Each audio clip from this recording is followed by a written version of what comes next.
To the Assembly of First Harvest Ministries, I have a few warnings that I'm going to voice for those of you that have an ear to hear.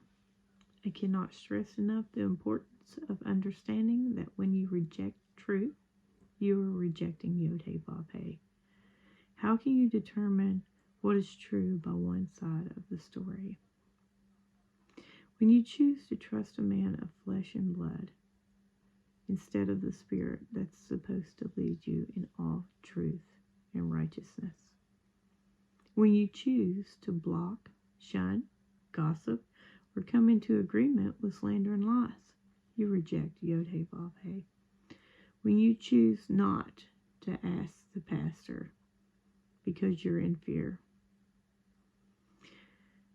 And when you choose not to make that choice, you're essentially still making a choice, and that choice is siding with hell when you don't speak up. Matthew 10 and 28, summarized up, tells us that we all must understand to fear God and not a man. The truth will always win. Lies are just weapons to blind eyes of those who have unbelief already. And lies wrap folks in chains of fear. When there's spiritual warfare, you need to stand your ground. Truth is the power. Every lofty thing that's raised up against Yah will be torn down, and every thought will be captured. It's in 2 Corinthians chapter 10. We find in John chapter 8, 31, 32, and 36 that we have the promise that if we continue in His Word, then we will have freedom. Freedom from snares, false teachers, deceiving spirits, doubt, sin. Whenever there's a truth, it will confront a lie. There's going to be tribulation. Whenever darkness is exposed by light, there's going to be tribulation.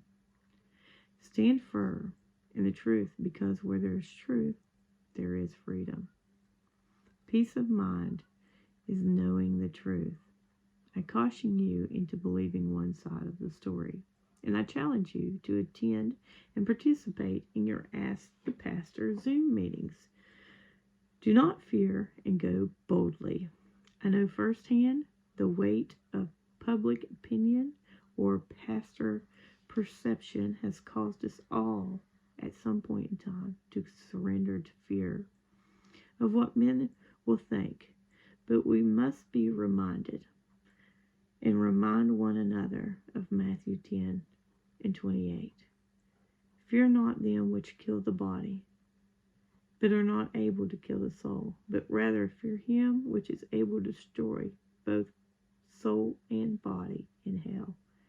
If you look around at how the body of believers that once worshipped with you, studied with you, prayed with you, gathered at the feast with you, and then was disfellowshipped, whether by their own choice to walk away or by an unbiblical ousting from your pastor.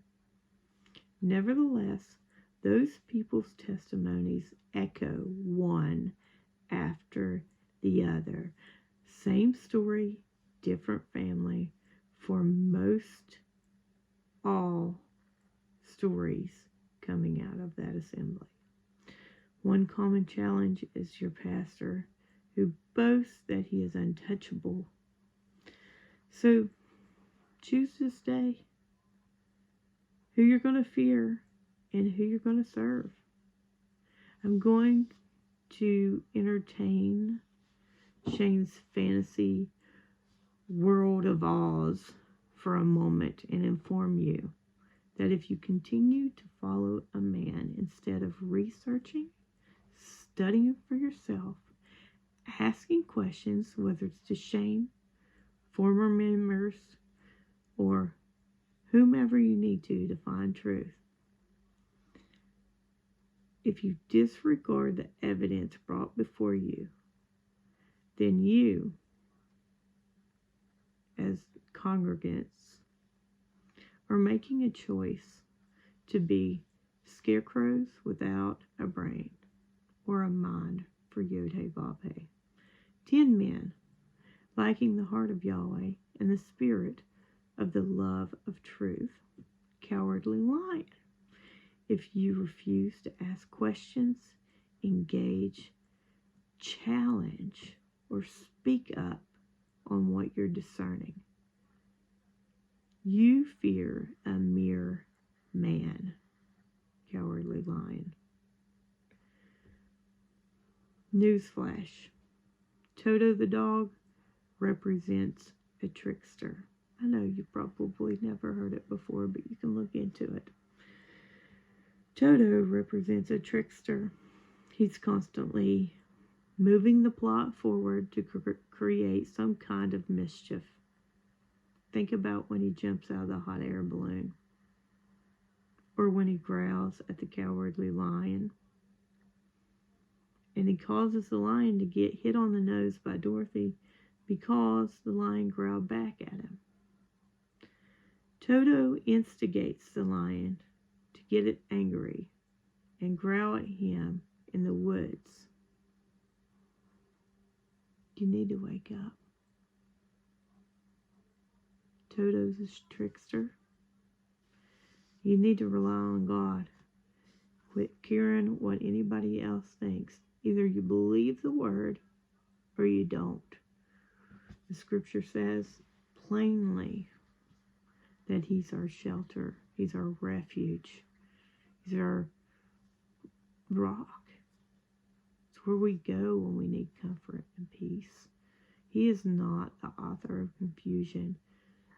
There are so many stories, and I will tell you, none of us have ran scared or rejected a Zoom call. We were blocked from it. We were not allowed in a Zoom call to face him face to face. I was making this video and just making stuff up. I have no reason to lie to you. If you want to know my story, look me up. If you don't care, continue on. But you have been warned. So, choose this day who you're going to serve. Fear of a man? Or do you fear God?